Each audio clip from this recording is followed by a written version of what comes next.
Hi guys, and welcome to the Stephen King Sematary Club.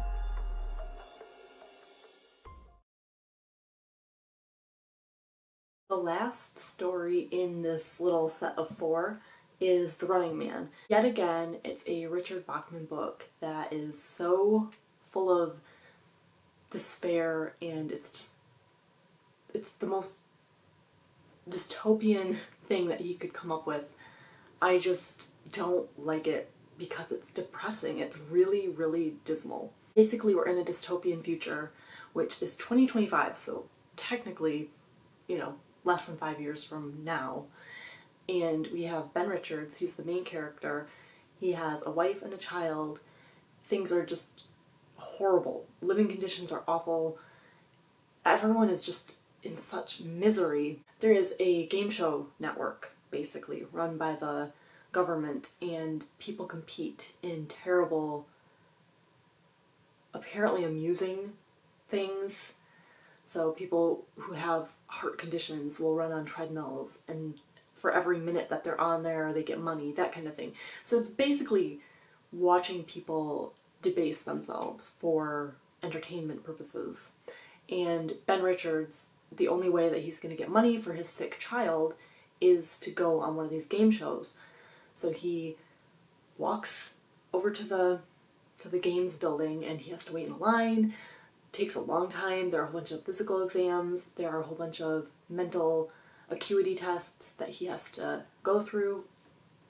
Finally, he's, just going on and on and on to the next level. He passes and he passes, and they send him right up to the top. He is picked to do The Running Man, which is basically a bounty hunter type game show, so he will be let loose. It's kind of like The Most Dangerous Game, and he will be let loose with a head start, and he has some money. He is to avoid capture for 30 days. He'll get money along the way for, doing certain things. He has to mail in tapes every day from him saying that, just anything to show that he's still alive. Citizens are supposed to call in and basically rat him out if they see him, and it's kind of like if your tip leads to the capture and killing of this man, you will get rewarded yourself, so people are motivated to turn him in. Quote, "We've been on for 6 years. To date, we have no survivals. To be brutally honest, we expect to have none." Page 558. So that's the executive producer of this show, and they don't expect anyone to outsmart their bounty hunters nor the citizenry. Ben is pretty good at surviving. He manages to flee the city. He goes to New York, he goes to Boston, he goes to Maine. He's traveling all over. He gets help from some people. He thought he was going to get help from another person, but his mother called the police, and it was quite the narrow escape that he had. And he's very resourceful. He is just really good at eluding these hunters. And it all climaxes when he is injured. He takes a woman as a hostage. Her name is Amelia. She's one of the rich people, and he takes her hostage and pretends that he has some explosives on him. He demands a plane. They give in to him. He's worried that his bluff is going to be called, so he ends up asking for that woman to come back onto the plane with the head bounty hunter guy and a skeleton crew of men.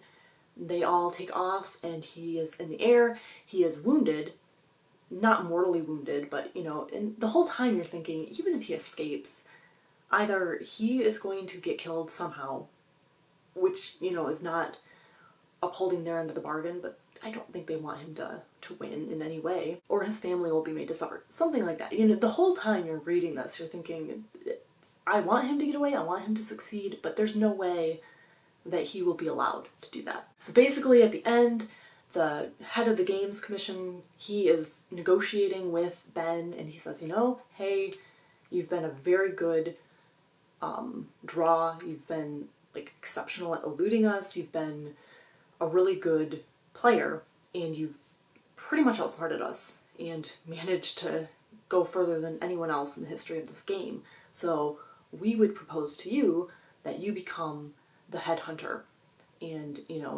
kind of like it takes one to know one. You'll make a great hunter because you were so good at your running away. Ben agrees to the deal and then kills the people flying the plane. He kills everyone involved in the skeleton crew, and the hunter guy who's on the plane with him, they have a little shootout. Ben ends up killing him, but not before he's really badly wounded by this hunter. And Amelia's freaking out. He puts a parachute on her and sends her out the door, so we have no idea what happens to her. But the thing that I remember just so vividly is this very end part. Ben has been shot in the stomach, and his intestines are falling out. And I mean, like, they are on the floor.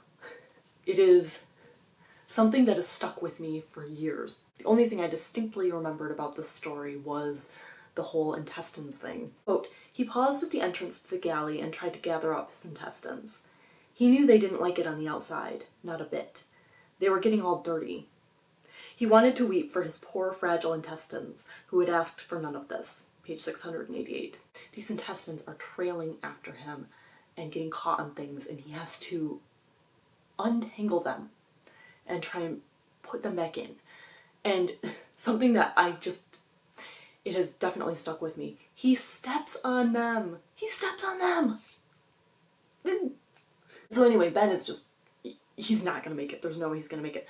So he ends up struggling to get to the cockpit, and he sits down. He takes the plane off autopilot and he directs it toward the games building, and he crashes right into the building, right in the office of the head game executive producer guy who struck a deal with him. And the last thing that guy saw was Ben flipping him off, and then it's over. Huge explosion. A little unsettling, given now we know what it looks like when that kind of thing happens. And it's so sad. So sad.